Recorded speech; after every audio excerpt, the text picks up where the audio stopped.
자, 오늘 민수기 9장 내용을 같이 살펴봅니다. 자, 민수기 9장 1절서부터 끝절까지 23절까지 같이 한번 천천히 한번 읽어보도록 하겠습니다. 민수기 9장 1절서부터 자, 천천히 같이 읽어봅니다. 애굽 땅에서 나온 다음 해 정월에 여호와께서 시내 광야에서 모세에게 일러 가라사대 때 이스라엘 자손으로 유월절을 그 정기에 지키게 하라. 그 정기 곧 이달 14일 해질 때 너희는 그것을 지키되 그 모든 율례와 그 모든 규례대로 지킬지니라. 모세가 이스라엘 자손에게 명하여 유월절을 지키라 하매 그들이 정월 14일 해질 때 시내 광야에서 유월절을 지켰으되 이스라엘 자손이 여호와께서 모세에게 명하신 것을 다 쫓아 행하였더라. 그때 사람의 시체로 인하여 부정케 되어서 유월절을 지킬 수 없는 사람들이 있었는데 그들이 당일에 모세와 아론 앞에 이르러 그에게 이르되 우리가 사람의 시체로 인하여 부정케 되었거니와 우리를 금지하여 이스라엘 자손과 함께 정기에 여호와께 예물을 드리지 못하게 하시면 어찌미니까. 모세가 그들에게 이르되 기다리라. 여호와께서 너희에게 대하여 어떻게 명하시는지 내가 들으리라.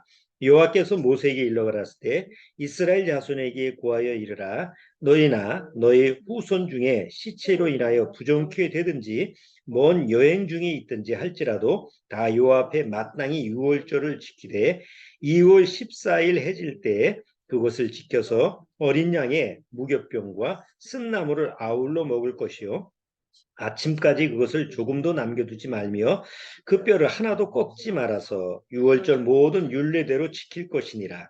그러나 사람이 정결도 하고 여행 중에도 잊지 아니하면서 유월절을 지키지 아니하는 자는 그 백성 중에서 끊쳐지리니 이런 사람은 그 정기에 여호와께 예물을 드리지 아니하였은즉 그 죄를 당할지며 만일 타국이니 너희 중에 우고하여 여호와 앞에 유월절을 지키고자 하면 유월절 율례대로 그 규례를 따라서 행할지니 우고한 자에게나 본토인에게나 그 율례에 동일할 것이니라.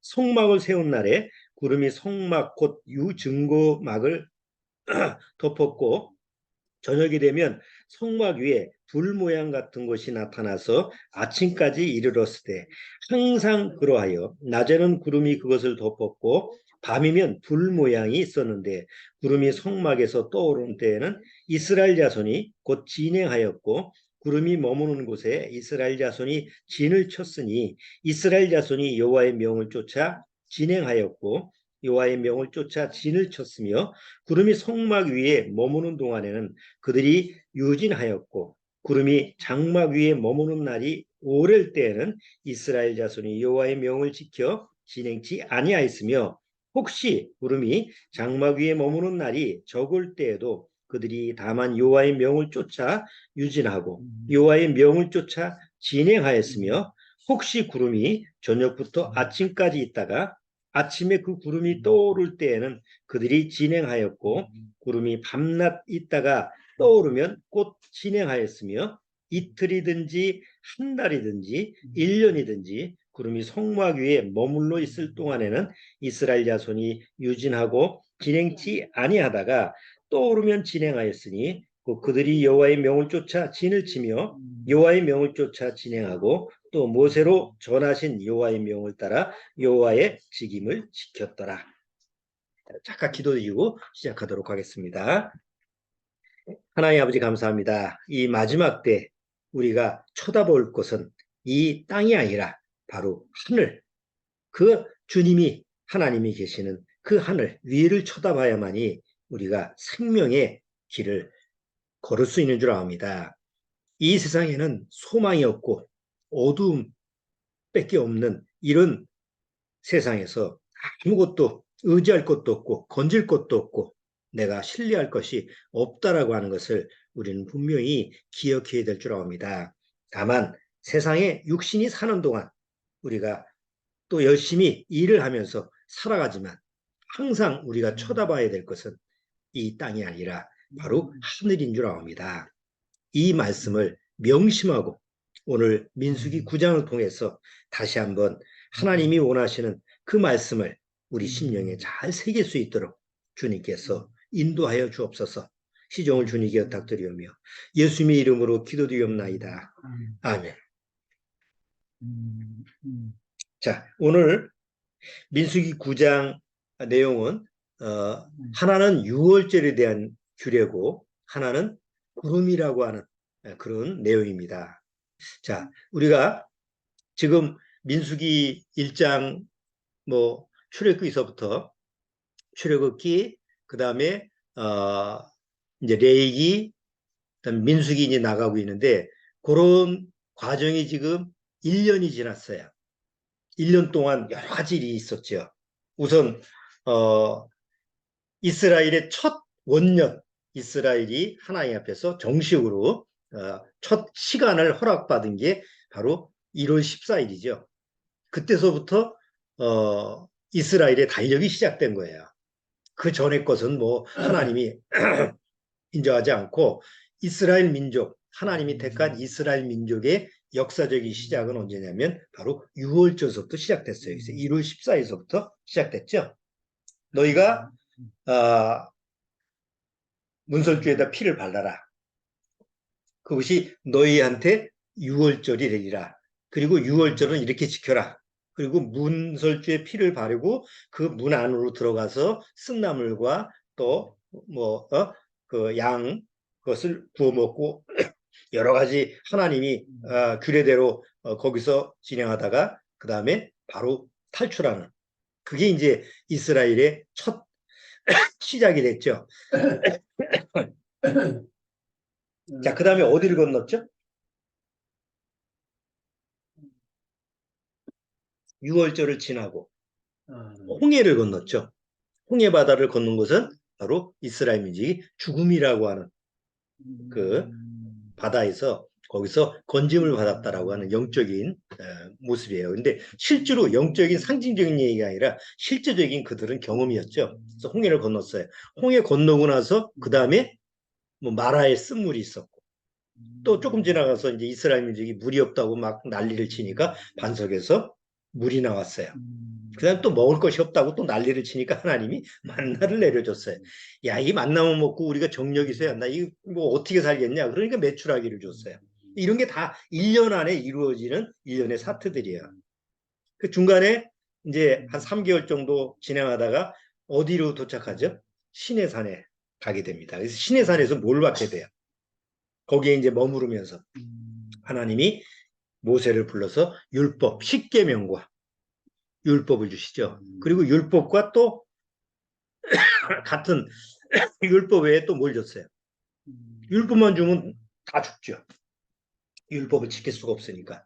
그래서 제사법도 같이 내려줬어요. 그러니까 율법과 제사법을 주고 그 다음에 하나님이 그 제사 직무를 감당하게 하는 누구를 택했어요? 바로 레위인들을 택했죠. 몸이 아파서 또 먹어야 되겠네요.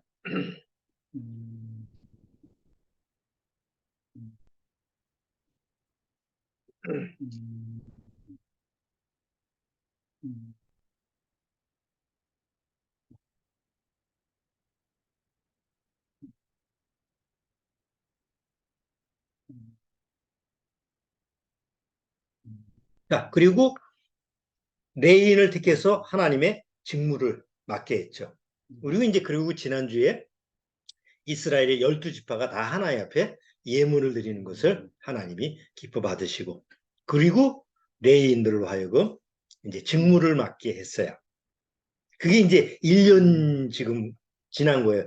그리고 한 해 지나서 무슨 날이 왔어요? 6월절이 온 거예요. 오늘 민수기 9장은 1년이 지나고 나서 다시 6월절이 왔어요.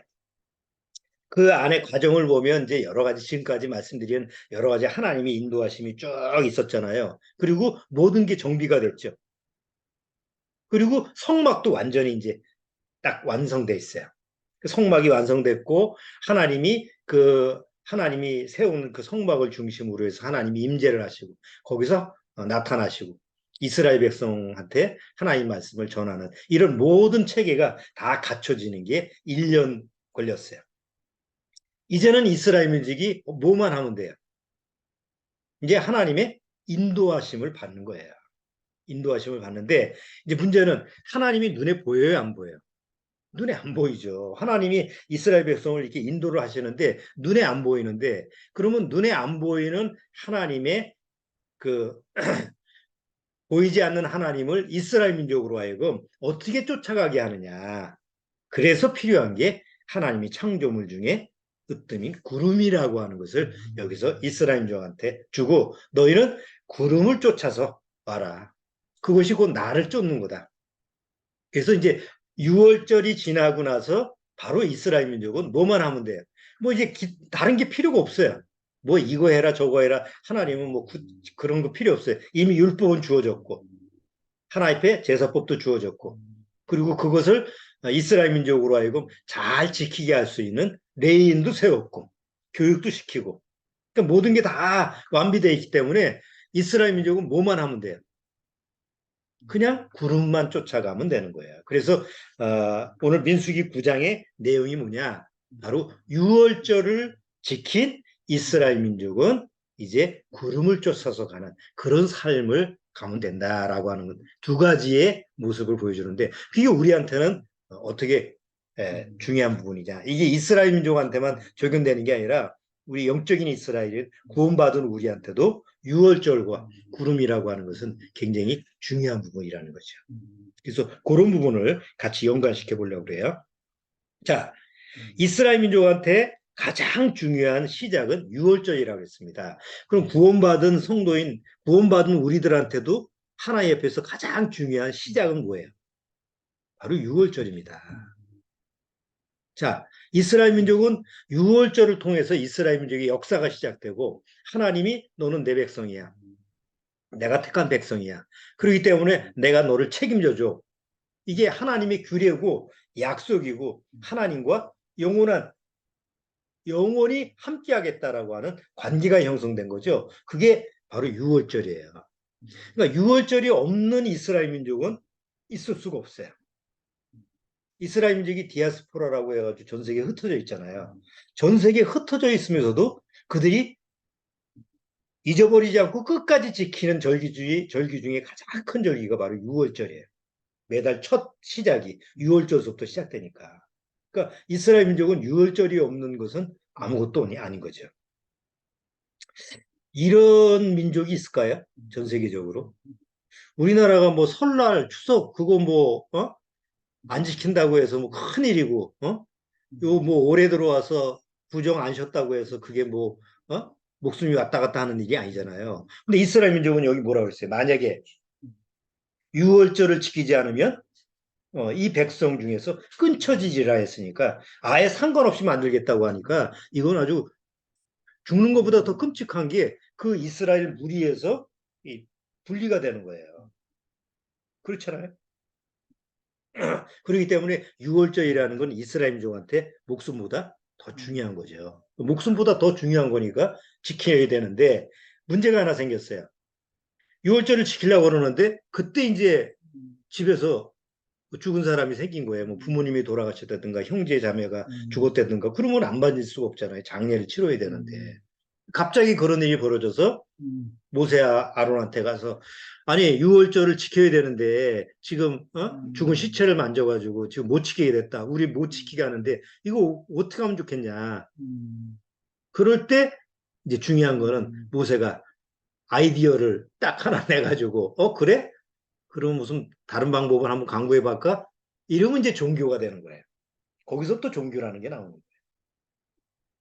모세 아론은 하나님 앞에 물어보죠. 잠잠히 해서 기다려. 하나님 앞에 물어볼게. 이게 이제 그 목회자가 이제 인도자가 되는 사람의 가장 기본적인 자세예요. 기본적인 자세인데도 이게 그렇게 쉽지 않죠. 그게 훈련이 안 되기 때문에. 그렇잖아요. 우리는 우리 스스로 내가 판단하고 내가 결정하고 내가 하려고 하는 게 몸에 뱉기 때문에 뭐 문제만 생기면 내가 다 처리해 주려고 하잖아요. 나도 마찬가지고. 그런 게 쉽게 없어지는 게 아니거든요. 자, 하나님 앞에서 이스라엘 민족이 바로 어떤 문제가 생겼을 때 모세의 그 위대함이 그거예요. 적어도 지도자급 정도가 된다면 어떻게 해야 돼? 무슨 상황이 벌어지면 머리를 싸매고 이걸 어떻게 처리해 줘야 되는 게 보통 지도자잖아요. 그걸 처리해 줘야 되는 책임이 있으니까. 그래서 어떻게 그냥 어떤 방법이라든지 해결해 주려고 그렇게 노력을 해야 되는데 모세는 전혀 그렇지 않아. 기다려라. 내가 모르는 거는 그냥 기다리는 거예요. 그리고 하나님 앞에 물어보는 거예요. 하나님 앞에 맡기는 거죠. 이게 가장 인도자에 대해서 올바른 자세고 기본이 되는 자세예요. 그게 안 돼 있으면 지도자가 되면 안 돼요. 왜냐하면 나중에 가면 오히려 큰 문제가 생기는 거니까. 자, 어쨌든 하나님께 물어보니까 하나님이 그래. 그러면 그 다음 달 2월 14일 날 뭐 여행을 갔든지 아니면 죽은 시체를 만졌든지 뭐 유월절을 지키지 못하는 상황이 벌어지면 한 달 유예 기간을 줘서 그 다음 달 14일 날 지켜라. 그런데 지키되 여기 내용을 보면 첫 번째 1월 14일 날 유월절을 지키는 데는 어떻게 지키라는 내용이 없어요.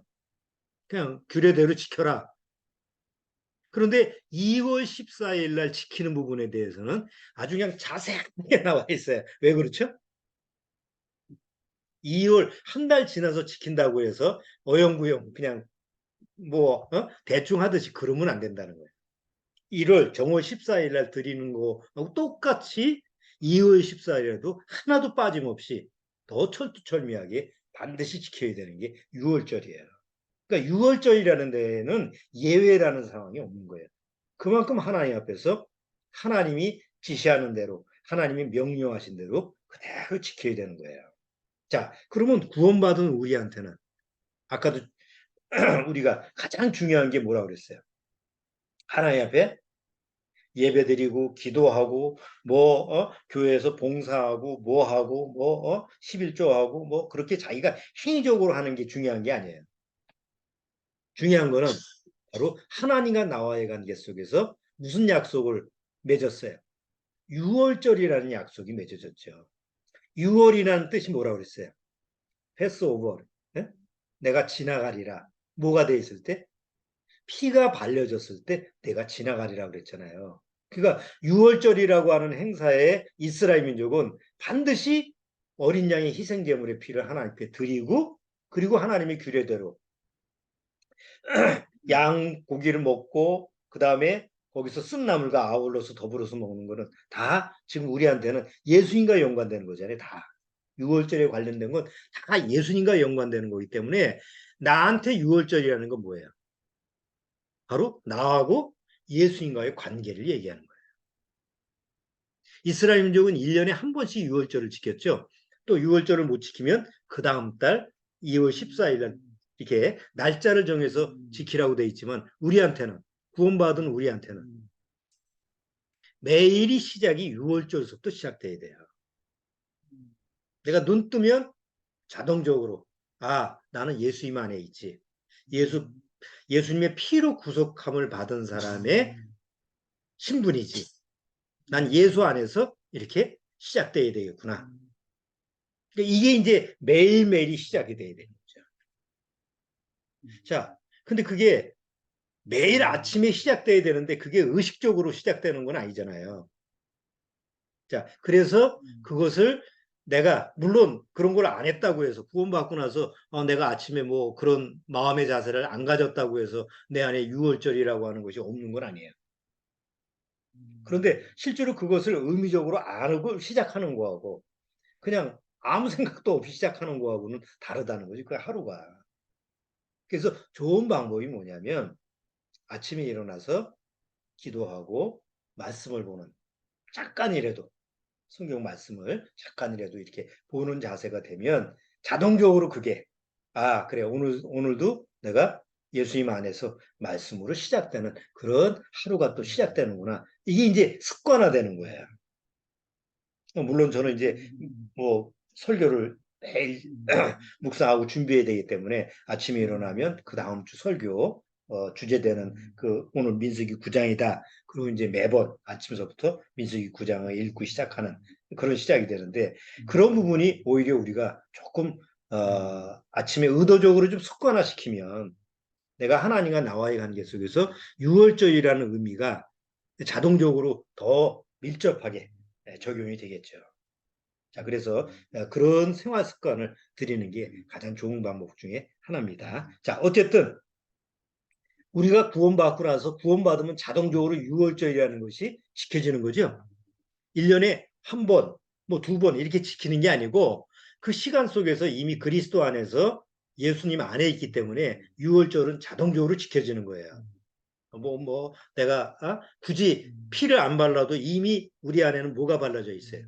예수 그리스도의 피가 발라져 있고 그리고 하나님이 그 피를 보기 때문에 항상 하나님은 내 죄를 봐야 안 봐요. 내 안에 죄는 없어요. 그렇죠? 내 안에 죄는 없어요. 이미 하나님 앞에서 다 죄사함을 받았기 때문에. 그렇지만 여전히 죄의 흔적은 남아있죠. 육이 있기 때문에. 자, 그렇기 때문에 하나님이 보실 때는 바로 예수 그리스도의 피로 말미암아 나의 피, 예수님의 피로 발라져서 안 보이는 죄를 하나님 보셔요, 못 보셔요? 안 보시는 거죠. 내가 피를 볼 때 넘어간다고 했으니까. 그러니까 그게 매일마다 적용이 되니까 하나님 앞에서 항상 화평의 관계를 맺을 수가 있는 거예요. 그게 6월절이에요. 고린도 전서 5장을 한번 보시죠. 자, 고린도 전서 5장.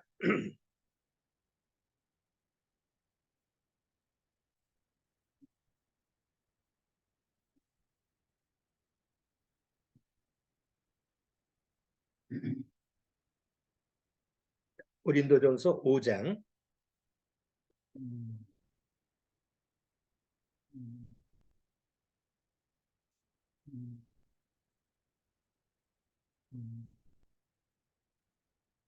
자, 고린도전서 5장 7절 한번 보세요. 5장 7절. 5장 7절, 8절 같이 한번 읽어볼까요? 너희는 누룩 없는 자인데 새 덩어리가 되기 위하여 묵은 누룩을 내어버리라. 우리의 유월절 양, 곧 그리스도께서 희생이 되셨느니라. 우리의 유월절 양 누구예요? 그리스도께서. 이스라엘 민족은. 예수님이 오시기 전까지 이스라엘 민족은 유월절 양을 하나님 앞에 바쳐야 돼, 안 바쳐야 돼요?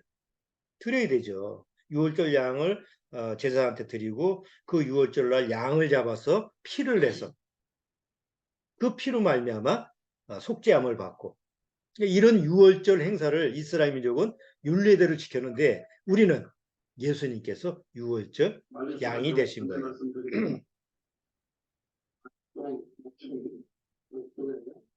종량대 봉투와 음식물 봉투를 장기간 보관하여 날파리들에 의한 무더기들이 출현하여 민원이 많이 발생되고 있습니다. 그래서 날파리들이 많구나.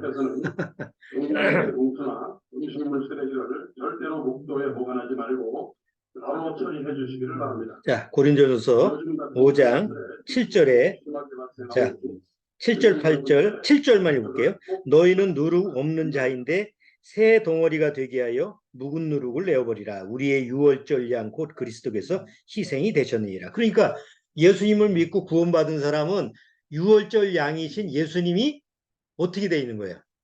내 안에 들어와 계신 거죠. 그러니까 자동적으로. 그러니까 매일매일 매시 순간순간이 바로 유월절이 지켜지는 거고 유월절이 적용이 되는 거예요. 그러니까 굳이 1월 14일, 이 유대민족처럼 1월 14일 날 유월절을 지킬 필요가 있어요, 없어요? 지킬 필요가 없죠. 그런데 이것을 그래 내가 예수님 믿고 구원받았으니까 자동적으로 적용되는 거니까 아이고 신경 끄고 나는 뭐 더 이상 뭐 그런 거 기억 안 해도 되네. 이러면 마음 자세가 잘못되어 있는 거예요. 그러니까 매일매일 우리가 예수 그리스도 안에서 유월절이 지켜지는 그런 사람이다라고 하는 것을 매일 상기를 시켜야 돼요. 말씀을 통해서. 자, 이제 유월절을 지켰어요. 유월절이 지나고 나서 하나님이 이스라엘 민족한테 나타나셨는데 어떻게 나타나셨어? 아까 구름 속에서 나타나셨다라는 것이 이제 민수기 9장에 나와요. 민수기 9장 한번 보세요.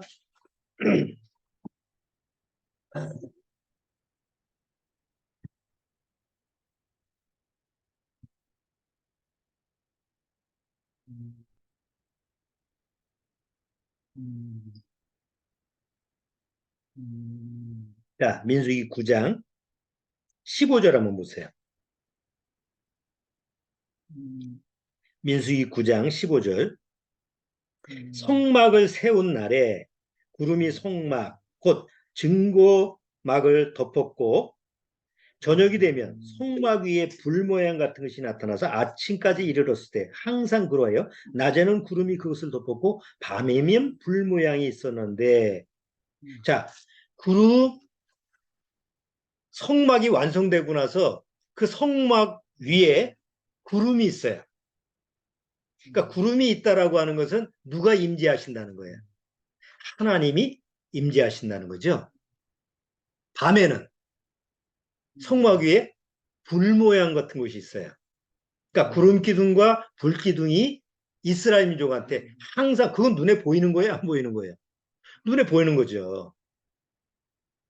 하나님은 우리 눈으로 볼 수가 없으니까 하나님이 이스라엘 민족한테 임재하신다라고 하는 것을 구름하고 불 모양 같은 것으로 항상 광야 40년 동안 이스라엘 민족한테 보여주신 거예요.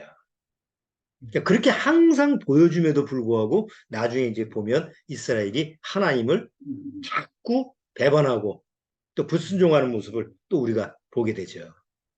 그건 우리의 모습하고 똑같아요.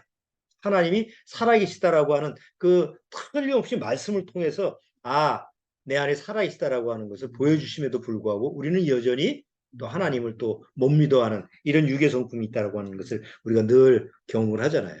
그런 모습하고 똑같은 거죠. 자, 왜 하나님은 구름 속에서 나타나셨을까? 하나님이 구름을 창조하셨어요. 성경에는 하나님이 구름을 창조하셨다고 성경은 기록이 되어 있어요.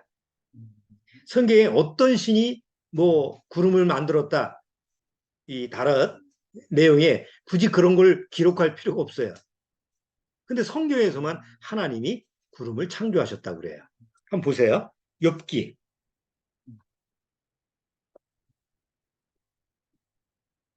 욥기 26장.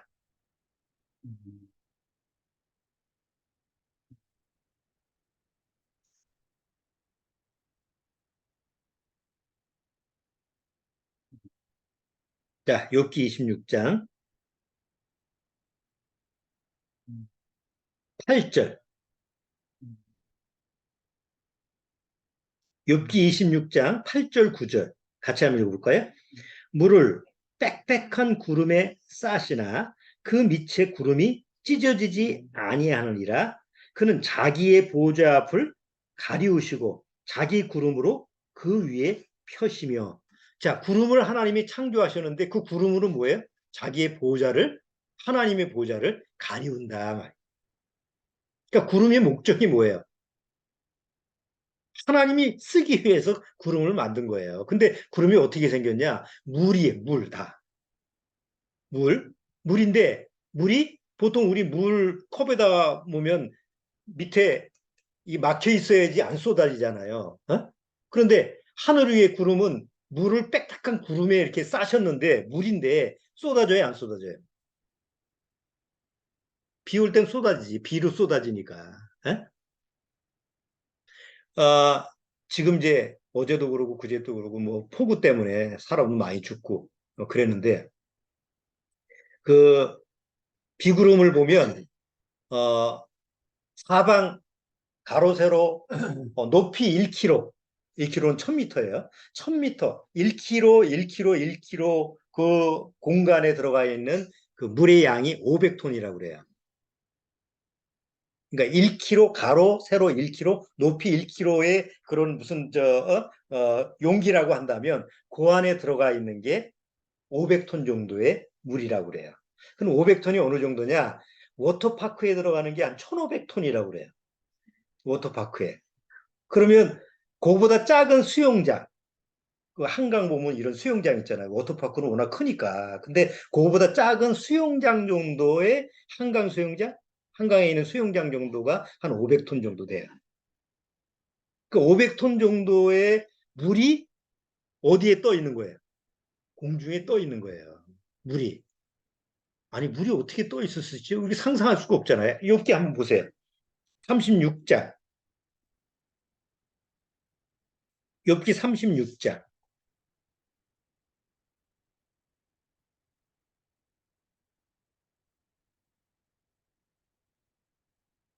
야, 엽기 36장. 우리 주원이 한번 잘 들어봐봐. 어? 비라고 하는 게 어떻게 내리는지, 어? 과학에서 배웠잖아. 과학 시간에 비 내리는 거 배웠지? 그런데 성교에는 지금서부터 3,500년 전에 비가 어떻게 내리느냐라는 걸 과학적으로 설명하는 그런 시기가 아닌 그 지금서부터 3,000년 전에 성경에는 이렇게 기록이 돼 있어. 욥기 36장 26절, 욥기 36장 26절에 보면, 자, 내가 읽어볼게요. 하나님은 크시니 우리가 그를 알 수 없고 그 연수를 계산할 수 없느니라. 그가 물을 가늘게 이끌어 올리신즉 그것이 안개되어 비를 이루고 그것이 공중에서 내려 사람 위에 쏟아지느니라. 비의 원리예요. 비가 어떻게 내리죠? 그 안개가 올라가잖아요. 이상하게 안개가 올라가죠. 물 입자가 올라가는 거예요. 올라가는 게 구름이 형성이 되고 구름이 형성이 돼서 그것이 어느 정도 공기보다 무거워지면은 그게 낙하가 되는 게 비의 원리예요. 근데 그렇게 비가 내리게끔 그런 구름을 만든 게 누구냐? 바로 하나님이시다. 신기하잖아요. 물 입자인데 그게 어떻게 공중에 떠 있죠? 그러니까 공기보다 더 작은 알갱이의 입자기 때문에 공중에 있는데 그것이 어떻게 있느냐면 이 그 바람이라고 하는 부분에 상승 기류가 있죠. 모든 걸 이렇게 올리는 상승 기류. 그래서 낙하산 타고 내려오는 것도 상승 기류가 있기 때문에 그걸 조정해서 내려오잖아요. 모든 걸 뛰어 올리잖아. 비행기도 상승 기류가 있기 때문에 올라가잖아요. 그 바람의 상승 기류가 떠받치는 거예요. 물입자들, 작은 물입자들을. 500톤 되는 그 물입자가 1km, 사방 1km에 딱 퍼져 있는데 구름으로 퍼져 있어요. 먹구름이잖아. 참 먹구름인데 그걸 떠받치고 있는 거예요. 그러다가 무게가 점점 그 물입자가 합치면서 무거워지면 그냥 폭우가 돼서 떨어져 내리고 500톤의 물이 막 쏟아져 내려가네. 한꺼번에 쏟아지니까 그 다음에 이제 밑에는 그냥 물바다가 되는 거 아니에요? 자, 그렇게 구름을 만드신 분이 바로 하나님이다. 이렇게 써 있어요. 37장에도 한번 보세요. 그 옆에 장. 37장 16절에. 자, 16절에 뭐라고 돼 있죠? 구름에 평평하게 뜬 것과 지혜가 온전하신 자의 기묘한 일을 내가 아느냐? 구름이 하늘에 이렇게 넓게 펴 있는 거 보면 아주 평평하게 떠 있잖아요. 막 소미불처럼. 그러면 여기다가 물어보는 거예요, 하나님이. 너 구름이 그렇게 평평하게 떠 있는 그 지혜를 아느냐, 네가? 38장. 욥기 38장 37절에도 보세요. 37절. 37절. 누가 지혜로 구름을 계수하겠느냐? 아까 계수했잖아요. 사방 1km 높이 그 안에 500톤 정도의 물이 있다고. 그건 지금 과학이 발달돼서 측량한 거지. 지금 3천년 전에. 예? 그거 누가 알겠어요? 그래서 그러면 성경에 왜 이런 걸 자세히 기록했을까? 바로 그 구름을 하나님이 창조하셨기 때문에 그래요. 그럼 하나님이 왜 구름을 만드셨느냐? 성경에서는 그 하나님의 구름을 만드신 이유가 하나님의 교통수단이기 때문에 그래요. 구름이 공용차요. 하나님만 쓰는 게 아니고 천사도 쓰고 뭐 필요할 때 쓰는 게 하나님의 공용차가 구름이에요. 자, 한번 볼까요? 시편 104편. 욥기 다음에 시편 104편.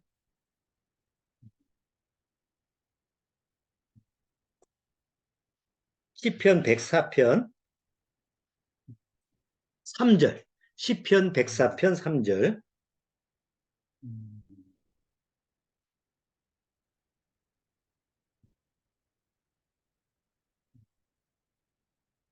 자, 시편 104편 3절 같이 읽어보죠.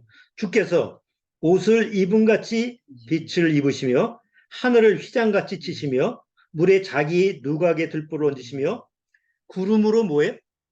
자기 수레가 뭐예요? 지금 우리 카야, 카.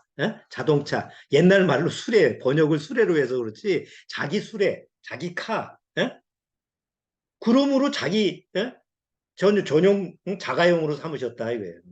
그래서 성경에서는 구름 안에서 하나님이 움직이시고 나타나시고 임재하시는 그런 모습이 자주 기록이 돼 있어요. 좀 여기 더 보실까요?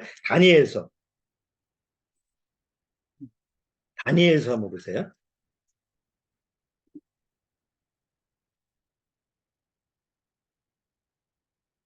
에스겔 다음에 다니엘서 7장.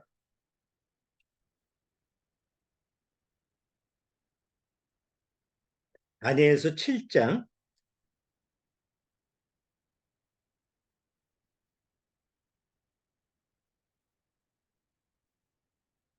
13절.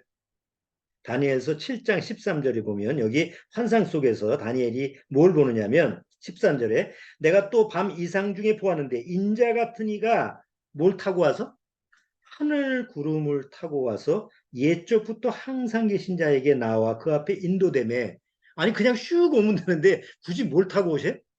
하늘 구름을 타고 왔다. 그러니까 단순히 상징적인 얘기가 아니고 실제로 하나님이 타고 오시는 거지. 안 타고 왔으면 못하러 이런 말을 써요. 굳이 이런 말을 기록할 필요가 없잖아요. 자, 이사에서 19장.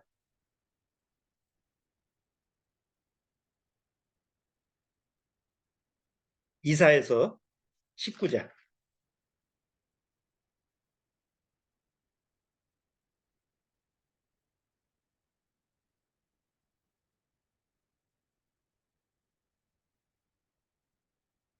자, 이사에서 19장 1절 보세요. 이사에서 19장 1절. 애굽에 관한 경고라. 보라, 여호와께서 빠른 구름을 타고 애굽에 임하시리니. 아니 그냥 여호와께서 애굽에 임하신다 그러면 되지. 굳이 뭐 빠른 구름을 타고 또 오실 일은 뭐 있어? 그러니까 구름이 하나님의 공용차기 때문에 하나님이 사용하시는 거예요. 손오공 타는 거 아니에요. 손오공은 그냥 상상 속에서 뭐 머털도서가 또 구름 타고 다니는 거 그리고 뭐 만화에 보면 애들 만화에 보면 그런 거 자주 나오잖아요.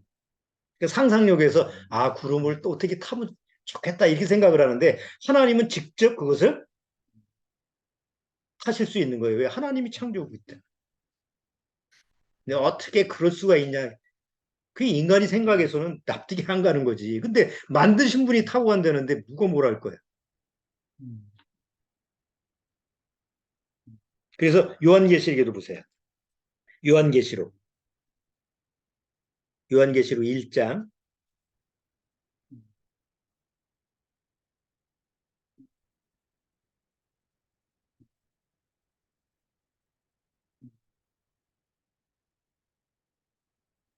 자, 요한계시록 1장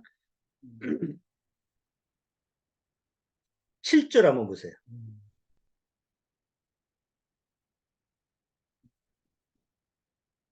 7절. 볼지어다 구름을 타고 오시리라. 뭘 타고 오신다고요? 구름을 타고 오신다고. 아마 이런 부분에 대해서 우리가 지금까지 이렇게 그 목사님들 설교할 때, 아, 구름 타고 오는 곳은 많은 구원받은 성도들이 다 모였기 때문에 그렇게 보여지지 않았겠느냐. 그렇게 이제 추측하기도 해요. 그러면 구름과 함께 오시지 왜 구름을 타? 어? 이 표현이 조금 더 볼까요? 11장. 요한계시록 11장.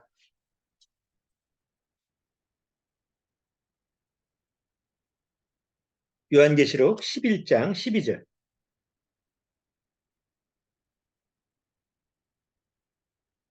마지막에 보면 그 이스라엘의 남은 자들이 그 여기 요한계시록 11장 12절을 보세요.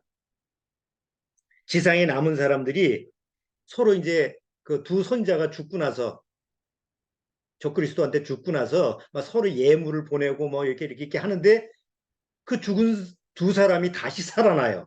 다시 살아나서 하늘로 올라가는데 구름을 타고 올라가요. 자, 보세요. 3일 반 후에 하나님께로부터 생기가 저희 속에 들어가매 저희가 발로 일어서니 구경하는 자들이 크게 두려워하더라. 하늘로부터 큰 음성이 있어 이리로 올라오라 함을 듣고 저희가 듣고 그다음 뭐예요? 구름을 타고 하늘로 올라가니 여기 뭐 구원받은 성도들이 있어서 같이 올라가는 게 아니잖아요. 두 사람이 올라가는 거잖아요. 그런데 뭘 타고 올라가요? 구름을 타고 올라가는. 그게 아까 뭐라고 그랬어요? 구름이 공용 교통수단, 공용차야, 공용차. 그러니까 하나님이 허락하신 사람들이 올라갔다 내려갔다 타고 오는 거예요. 그런데 여기 이스라엘 민족을 보니까 6월절을 딱 마치고 나서 6월절이 지나고 나서 하나님이 이스라엘 민족한테 뭘로 보이신다고요? 구름을 내려서 이스라엘 민족으로 하여금 뭘 보고 쫓아오게 하는 거예요. 구름을 보고 쫓아오게 하는 거예요. 그래서 이제 그 민수기 9장 뒤의 내용을 여러분이 다시 읽어보면 성막에 구름이 있으면 이스라엘 민족은 아침에 보는 거예요. 아침에 일어나자마자 성막 위에 구름이 올라갔어. 서서히 올라가서 이동을 해. 그럼 빨리 텐트 걷어. 집 다 텐트니까 장막 걷어가지고 이제 옮길 준비를 하는 거예요. 그런데 아침에 보니까 안 움직여. 그럼 그날은 뭐예요?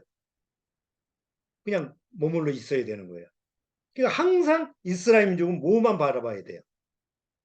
성막 위에 있는 구름을 바라봐야 돼요.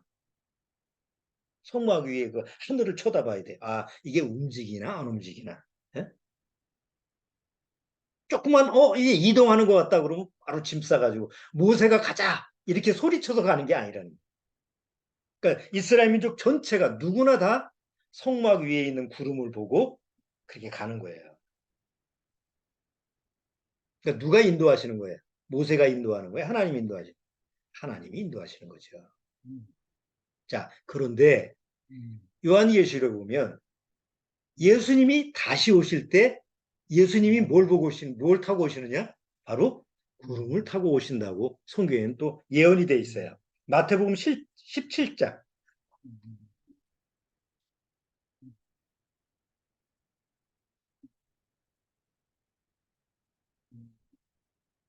자, 마태복음 17장.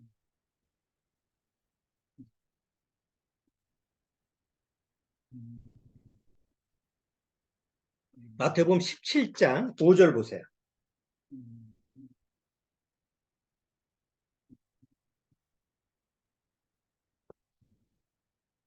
여러분 잘 아시는 베드로하고 야고보하고 요한을 하고 변화산상에 데려갔잖아요.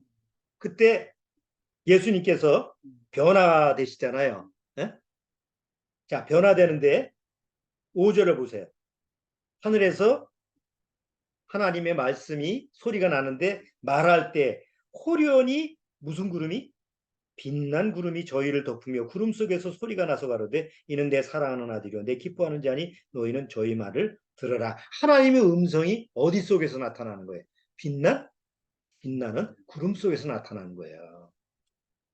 또 24장 마태복음 24장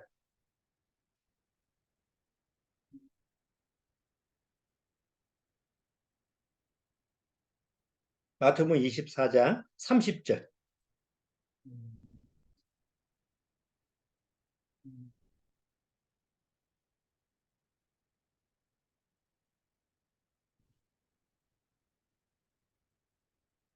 자 마태복음 24장 30절 같이 읽어볼게요. 그때 인자의 징조가 하늘에서 보이겠고 그때 땅의 모든 족속들이 통곡하며 그들이 인자가 뭘 타고? 구름을 타고 능력과 큰 영광으로 오는 것을 보리라. 그러니까 많은 구원받은 성도들 이미 구원받고 주님과 함께 있던 성도들이 같이 내려오는데 같이 내려올 때 그냥 내려오는 게 아니라 같이 구름을 타고 내려온다라고 하는 것을 여기서 알 수가 있어요. 그리고 나중에 구원받은 성도들이 다시 올라갈 때도 구름을 타고 올라간다라는 것을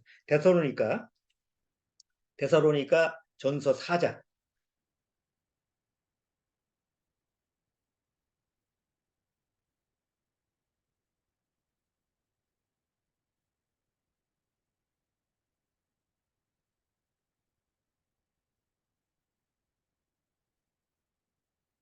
4장 17절 보세요. 데살로니가 4장 17절.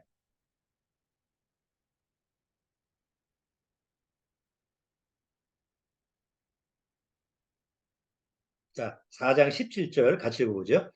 그 후에, 그러니까 나팔 소리가 난 후에요. 나팔 소리가 나고 나서 앞에, 조금 더 앞에서부터 읽어볼까요? 16절. 주께서 호령과 천사장의 소리와 하나님의 나팔 소리로 친히 하늘로 쫓아 강림하시리니 그리스도 안에서 죽은 자들이 먼저 일어나고 그 후에 우리 살아남은 자도 저희와 함께 어디를? 구름 속으로 끌어올려 공중에서 주를 영접하게 하시리니.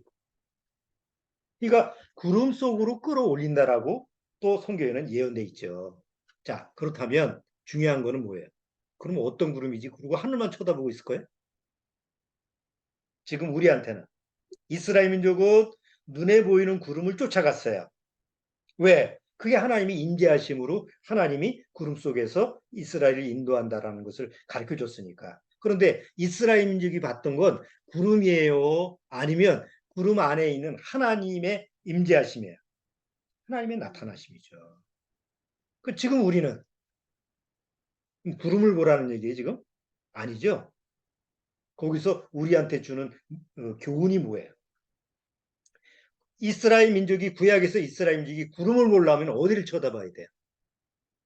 아침에 일어나도 구름 보려면 위를 쳐다봐야 돼요. 점심 때도 이거 움직이는가? 또 위를 쳐다봐야 돼요. 밤에도 위를 쳐다봐야 돼요. 그러니까 이스라엘 민족은 항상 어디를 쳐다봐야 돼요? 위를 쳐다봐야 돼요. 그런데 위를 쳐다보지 않고 아래를 쳐다보니까 계속 문제가 생기는 거예요.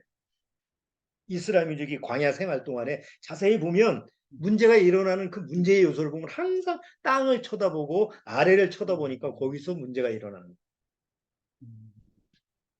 우리는 민수기 9장을 통해서 위를 쳐다보는 삶이 구원받은 이후에 그게 옳은 삶이구나라는 것을 교훈을 받을 수가 있다는 거죠. 골로새서의 사도 바울은 너희는 위의 것을 찾으라. 골로새서 한번 보고 오늘 마무리할게요. 골로새서 3장.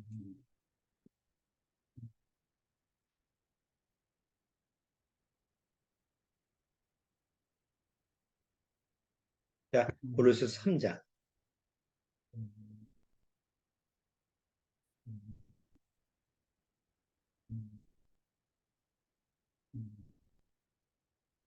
자, 골로새서 3장 1절.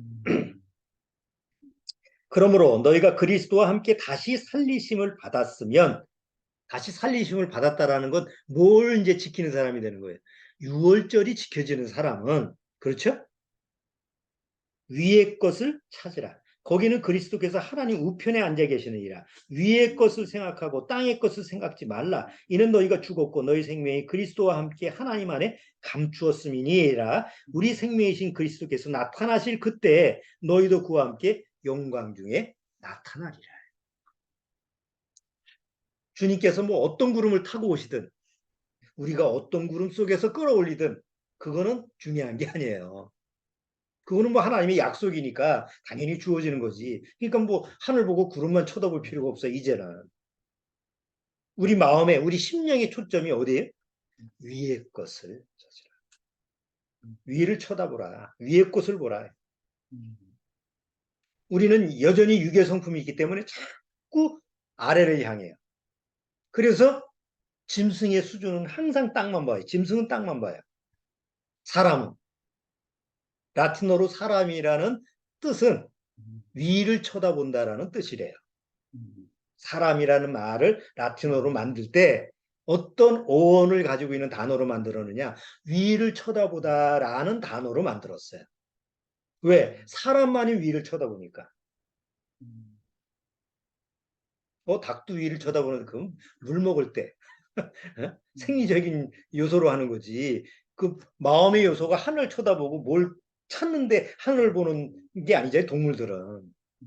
근데 사람만이 위를 쳐다봐요.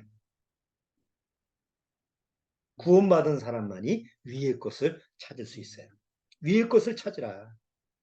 고린도서에 기록된 말씀처럼 구원받은 사람은 항상 위를 쳐다보는 그런 삶의 모습이 돼야만이 이 마지막 때 주님이 구름을 타고 오실 때 우리도 그 구름 속으로 끌어올리는 그런 아주 영광스러운 그런 하나님의 약속이 나한테 적용이 되는 거예요. 그런 날이, 그런 때가 그렇게 멀지 않았다라는 것을 여러분들이 꼭 기억하셨으면 해요. 그렇죠? 이제 이 장마가 지나보세요. 뭔 일이 또 닥칠까요? 뒤어서 죽을지도 몰라요. 장마가, 지금 장마 되니까 구름이 끼니까 좀 잠시 잊어버렸는데, 예? 이 장마가 끝나고 나서 8월달 뜨거운 태양 아래 뭔 일이 벌어질까 또 아주 걱정스럽잖아요. 시대가 좀 그런 시대야. 이 때문에 우리가 우리 심령이 구원받고 나서 어떤 내 상황이 어떤 환경이든지 내 육신이 어떤 상황이든지 그걸 바라만 보지 말고 항상 우리한테 소망이신 위의 것을 바라보고 위의 것을 찾는 이런 삶이 우리가 꼭 되어야 되겠습니다. 자, 기도하고 마치도록 하겠습니다.